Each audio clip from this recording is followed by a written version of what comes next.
여러분 안녕하십니까, 진성호입니다. 오늘 법원에서 아주 역사적인 판결 하나가 나왔습니다.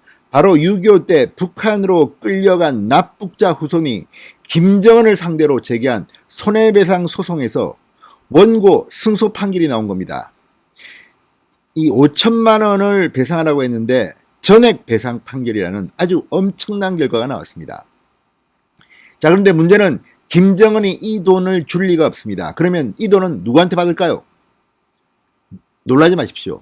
바로 임종석 전 청와대 비서실장이 대표로 있는 경문협이라는 사단법인 단체에서 이 돈을 지불해야 할 것으로 보입니다.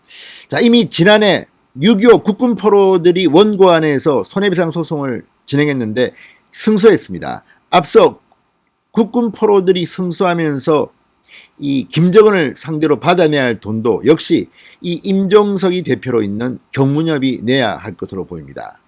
자, 임종석 앞으로 힘들겠습니다. 앞으로 이런 소송은 줄을 이을 것으로 보입니다. 진성호의 융단 폭격 시작합니다. 김정은을 융단 폭격합니다. 방송에 앞서 아직 진성호 방송에 구독자가 아니신 분들은 붉은색 구독 버튼 눌러주십시오. 더 좋은 방송으로 보답하겠습니다. 자, 이 판결을 지켜보는 문재인 대통령의 심경은 어떨까요? 지금 남북 관계는 파경에 이르렀습니다. 이게 다 문재인 대통령의 리더십 부재입니다. 자, 이 가운데 지금 법원은 이렇게 김정은에 대한 손해배상 소송에 원고 이 납북자 후손 손을 들어줬습니다. 전액을 인용했다는 것도 상당히 법조계에서는 이례적인 일이라고 판단하고 있습니다. 앞으로 유사한 소송이 잇따를 것으로 보입니다. 자, 지난해 국군포로가 원고가 된 그런 이 소송에서도 법원은 원고 국군포로 측 입장을 들어줬습니다. 이제 전쟁 중 민간인 납치에 관해서 법원이 이 북한의 불법 행위를 인정한 것입니다. 자, 문재인 정권 부들부들 떨고 있나요?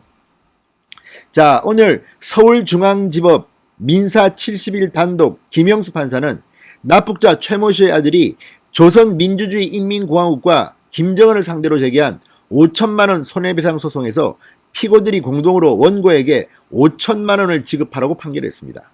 5천만 원을 소송했는데 5천만 원을 전액 지급하라고 한 겁니다. 상당히 이례적인 위자료 지급 판결입니다. 재판부는 또 납북자 최 씨가 실종된 1950년 10월 1일부터 2021년 2월 27일까지 연 5%를 그 이후부터는 11%의 지연이자를 지급하라고도 했습니다.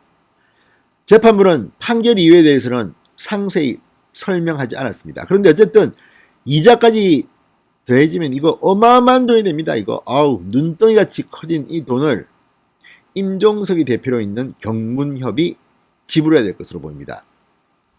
자, 이번 판결로 국군포로에 이어서 이제 민간인 납북자에 대한 북한의 불법 행위를 법원이 받아들인 결과입니다. 지난해 7월 6.25 전쟁의 국군포로였던 한재복, 노사홍 씨가 김정은을 상대로 제기한 손배소는 각 2,100만 원씩 원고 승소 판결이 내려졌습니다. 서울중앙지법은 북한은 헌법체계상 국가로 볼 수 없어 대한민국의 재판권 행사가 가능하며 북한의 불법 행위도 인정된다고 설시한 바 있습니다. 자, 민간인 납북 피해자 소송은 이 최 씨 외에도 지금 역사학자 위당 정인보 선생과 국내 1호 변호사인 홍재기 변호사, 이길용 동아일보 기자 등 후손 13명이 3억 4천여만 원을 청구한 사실이 별도로 진행되고 있습니다. 이 사건들도 역시 이번 최모 씨의 사건처럼 김정은이 패소 판결 날 것으로 예상됩니다. 자, 청구액 위자료 5천만 원이 전액 인용됐다는 것은 법조계에서 상당히 의아하게 받아들이고 있습니다. 그만큼 납북 피해를 법원이 위중하게 판단했다는 증거입니다. 재판에서 변호인들은 북한의 납치 행위는 이 국제형사재판소에 관한 로마 규정상의 강제 실종으로 분류되는 반인도 범죄다. 우리 민법상 불법 행위에도 해당한다고 말했습니다. 김태훈 이 한변 상임대표는 최 씨의 위자료를 지급하기 위해 국내에 있는 북측 채권으로 볼 수 있는 사단법인 남북경제문화협력재단 경문협이 보유한 저작권료에 대해 채권 추심을 진행할 것이라고 밝혔습니다. 경문협, 임종석 전 대통령 비서실장이 대표이사로 있는 재단입니다.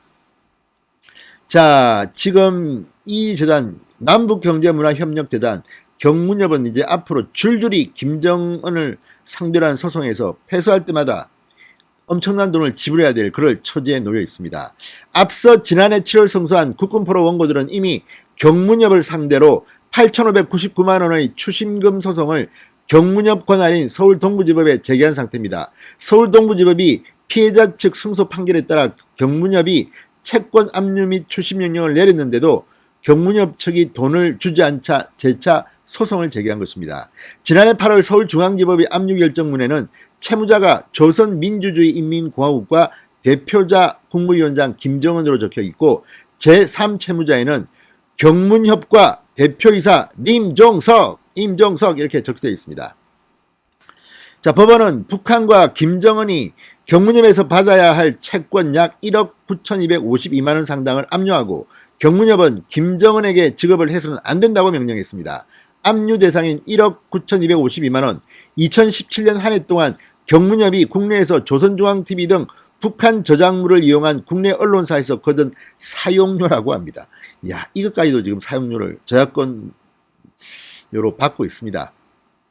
법원과 변호인단에 따르면 경문협은 2005년 12월 북한 정부 내 저작권 사무국과 한국 내에서 사용되는 조선중앙TV 영상 저작권료를 받는 저작권 협약을 체결했다고 합니다.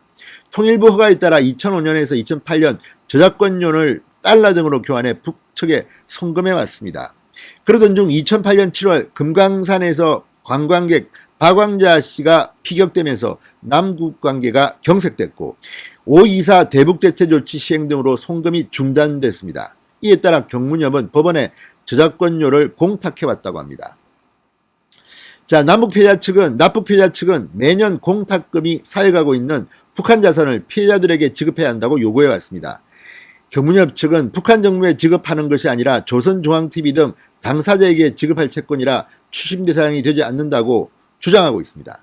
아무튼 임종석이 대표로 있다는 이 경문협 앞으로 북한 저작권 참 다 송두리째 압류당해야 할 것으로 보입니다. 진성호의 융단 폭격이었습니다. 여러분 감사합니다.